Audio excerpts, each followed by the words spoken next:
the High Court in Pretoria reserving judgment on the application to have former President Jacob Zuma's medical parole reversed. The court challenges were filed by the DA, AfriForum and the Helen Suzman Foundation after Zuma's 15-month prison sentence was cut short. The parties arguing that former Correctional Services Commissioner Arthur Frazier's decision to grant him parole was unconstitutional and unlawful.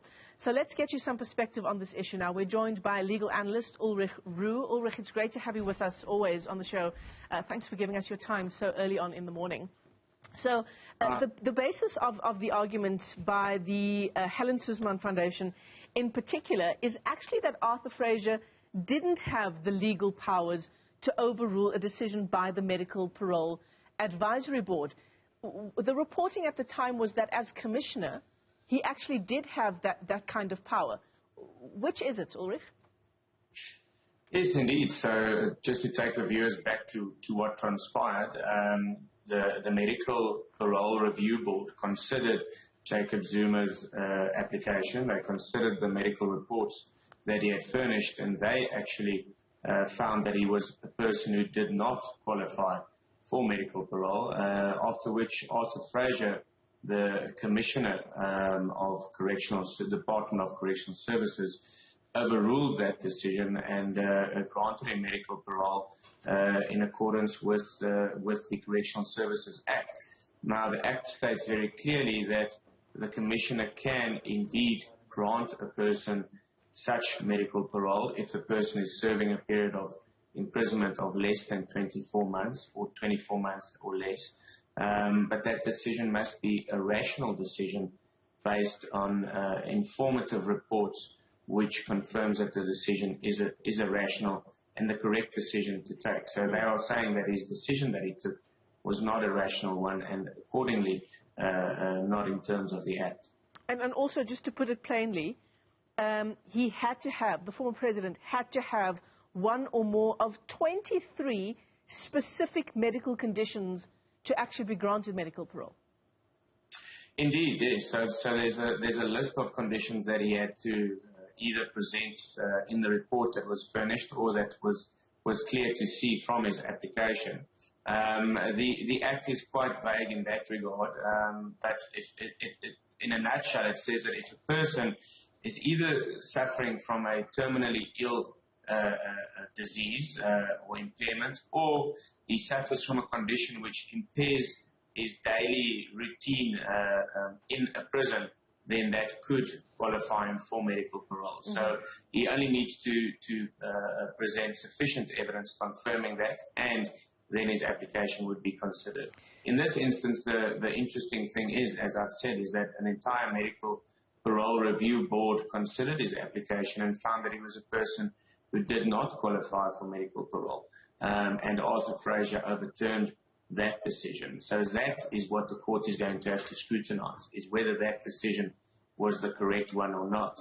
Interestingly as well is that the application brought by the Helen Suzman Foundation and AfriForum and the DA cites President Cyril Ramaphosa as well as Justice Minister Lamola in their papers as well, and as well as the Medical Parole Advisory Board, and all three of those respondents have said that they will not be opposing this application and that they will abide by the court's decision, which effectively means that they do not have any evidence to put before court to show that the decision should not be overturned. So Arthur Frazier effectively stands on his own in this application and will have to defend this application on his own without the support of the Justice Minister or the Medical Parole Review Board.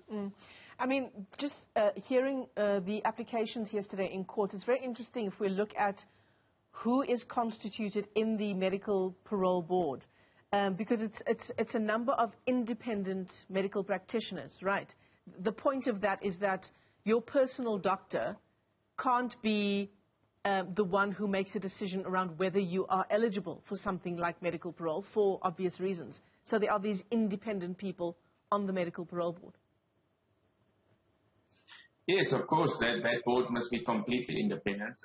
And as with Jacob Zuma, everything is always interwoven with him. Remember that he presented a medical report the military medical team who because he's an ex-president, is the medical team that treats him.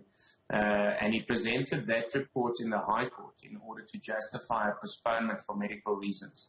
And then the Judge Kuhn, who is presiding in the High Court fraud matter, then ruled that independent doctors must also evaluate him, and that both those reports must be presented to court in order for the court to make a just decision as to whether the trial should be proceeding or not, regardless of Jacob Zuma's medical condition.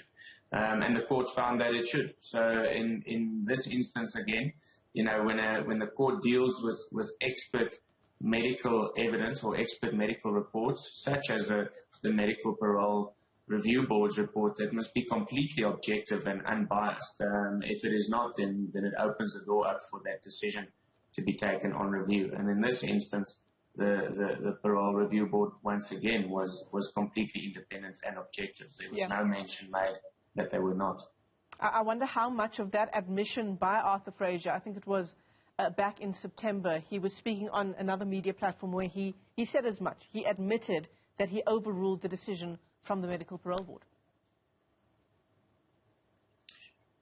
Sorry, you're just breaking up there. But yes, indeed. So, he made a comment whereby he said that a big decision why he has decided to overturn the Parole Review Board's decision not to grant medical parole was because of the unrest that would take place in South Africa if Jacob Zuma's medical condition was not attended to properly or was not given sufficient attention, which is just a bizarre comment to make. That could never play a role in whether a person should be released on parole or not, about the possibilities of unrest taking place in South Africa. So one would have to wait and see, whether he now comes up with sufficient reasoning as to why he overturned the Medical Parole Review Board's decision. Advocate Dali Mpofu, his argument in court really is around the assertion that this is a spiteful application being launched by these various parties, that it's a spiteful,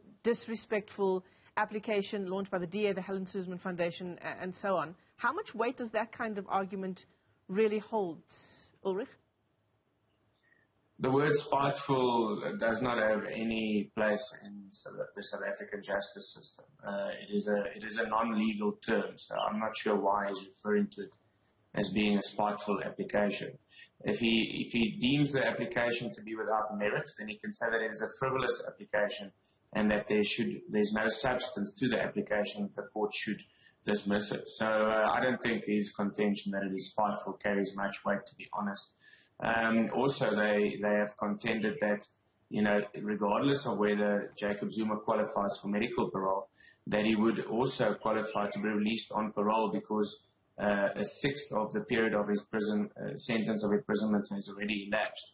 Now, that to me also is a bizarre argument because a normal application for him to be released on parole would have to be adjudicated upon by a parole board, and one cannot simply make the conclusion that he would have in any way been released on parole. There's no merit in that argument, in my opinion. If he is a person who qualifies to be released on parole because he's served a certain period of his sentence, then all of the factors should be taken into account whether he in fact qualifies. It cannot simply just be a conclusion made. Ulrich Roux, let me thank you for your time this morning. He's a legal analyst. And just to note, the Pretoria High Court in Pretoria, reserving its judgment on the application to have former President Jacob Zuma's medical parole revoked. So that's certainly a story we're watching for you.